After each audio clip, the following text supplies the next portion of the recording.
সব সম্পর্ক নষ্ট করে দিয়ে চলে গিয়েছিল। প্রচন্ড রাগ হয়েছিল আমার। কোনোদিন ওর মুখ দেখতে চাইনি আর, কিন্তু তোকে দেখার জন্য আমার মন কাঁদত। তাই চোরের মতো লুকিয়ে আসতাম শুধু তোকে দেখতে। কোনোদিনও খবর নেয়নি আমরা কেমন আছি, কি করছি। আমার নিজের জন্য নয়, সে দুটার জন্য বড় কষ্ট হতো।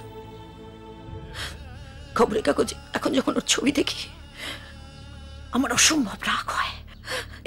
এইসবের জন্য ও আমাদের ছেড়ে চলে গেল। এইসবের জন্য দিনের পর দিন এই যন্ত্রণা, এই কষ্ট বুকের মধ্যে চেপে রেখেছি।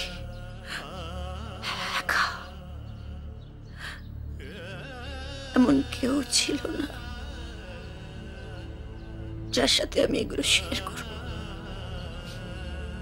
আর কারোর সাথে আপনাকে শেয়ার করতে হবে না কাকিমা।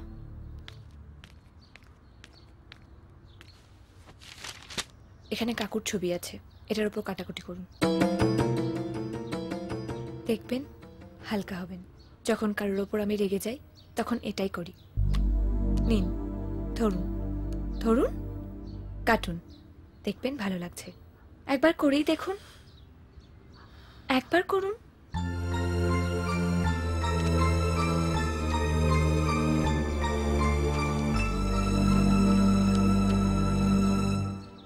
রাগ কমলো? আরো কাটুন, যতবার ইচ্ছা কাটুন, কাটুন।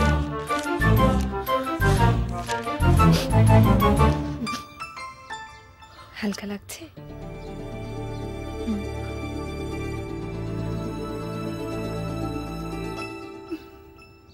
তোমার মাথা আর কিছু এলো না? না কি করতে পাঠালাম আর কি করে এলে?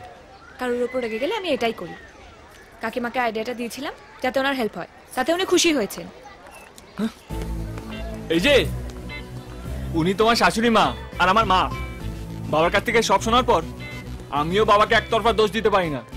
একবার বাবার কথাটা ভেবে দেখো, মায়ের কাছে তবু আমি ছিলাম, কিন্তু বাবার কাছে কেউ ছিল না। 18 বছর ধরে বাবাকে একা থাকতে হয়েছে। তুমি তো দেখছি তোমার বাবাকেই সাপোর্ট করছো। কাকিমা ঠিক বলেছেন, সব পুরুষ মানুষ এক। ওই একদম আঙুল তুলে কথা বলবে না। তোমরা কি সব একবার মাথা মোটা? নিজের মাথাটা স্ক্যান করিয়ে দেখাও, স্ক্যান রিপোর্ট আসবে মাথাটা ফাঁপা। হ্যাঁ, আমার মাথা তো ফাঁপা, শুধু তোমার আর তোমার বাবার মাথাটাই বুদ্ধি দিয়ে ঠাঁসা। তাই হাতের সামনে এরকম একটা ছেলে পেয়ে বিয়ের জন্য কন্ডিশন রেখেছে। শোনো, আমার বাবাকে এর মধ্যে একদম টানবে না। বাবার সামনে দাঁড়িয়ে তো কথা বলার যোগ্যতা নেই। বাবা বলে যোগ্যতা নেই, আবার মেয়েও বলে যোগ্যতা নেই। এই আমরা কিসের জন্য দেখা করেছিলাম? হ্যাঁ, আমরা তো বাবা মায়ের ঝগড়া মেটানোর চেষ্টা করছিলাম। ও মা, এ তো আমরাই ঝগড়া করছি। পূজা, পূজা,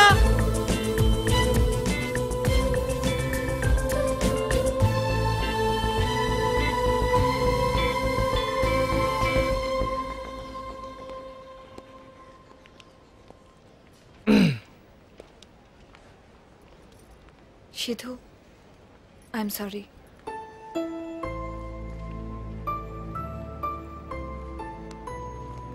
আমার তোমাকে ওরকম বলা উচিত হয়নি।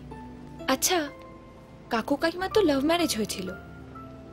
ওদের ঝগড়ার আগের সুইট মোমেন্টস গুলো যদি ওদের সামনে আনা যায় তাহলে নিশ্চয়ই ওরা একসাথে আসবে।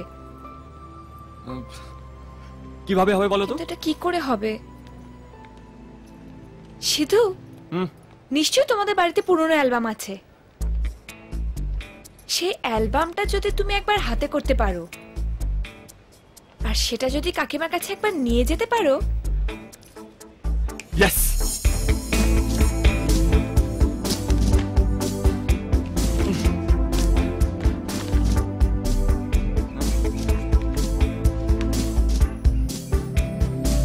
ইয়েস।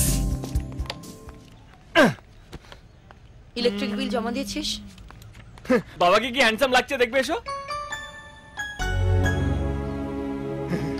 তোমাকে খুব সুন্দর লাগছে। এসো এসো এসো, বসো বসো।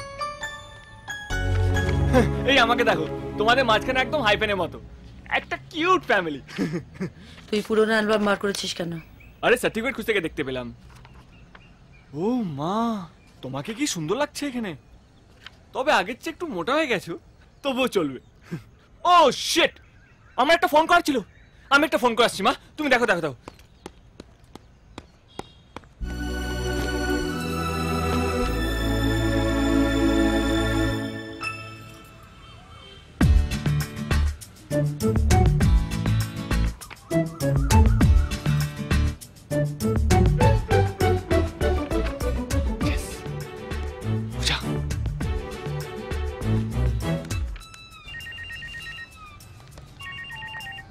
হ্যালো পূজা, গুড নিউজ, মা অ্যালবামটা খুলে দেখছে।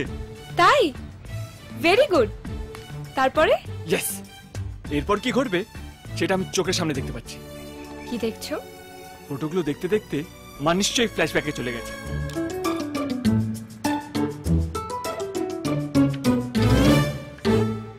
মা বাবার পছন্দের একটা শাড়ি পরবে, তারপর?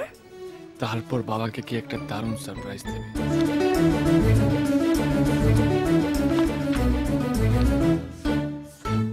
তারপর বলবে, শোনো অভি, আই এম সরি, আমি আমার ভুলটা বুঝতে পেরেছি, আমাকে ক্ষমা করে দিও। এই ঠিকঠাক যাচ্ছে তো? কেন? এসব ছাড়ো, এখন কাকিমার রিয়াকশনটা গিয়ে দেখো, তাহলেই তো বুঝতে পারবে আমাদের প্ল্যানটা সাকসেসফুল হয়েছে কিনা। হ্যাঁ তাই তো।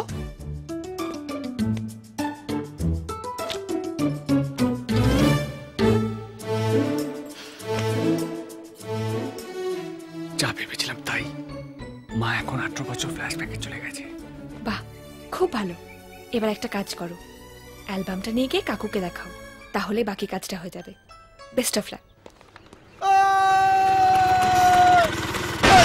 মাল খাবো, মালই করবো। মাল? মাল খাবি? এই বস বস বস, এই এনে দাও দাও দাও। তাড়াতাড়ি কর। মাল খাবি তো? পেট পরীক্ষা হয়ে যাবে, চল। তুই যাবো তো।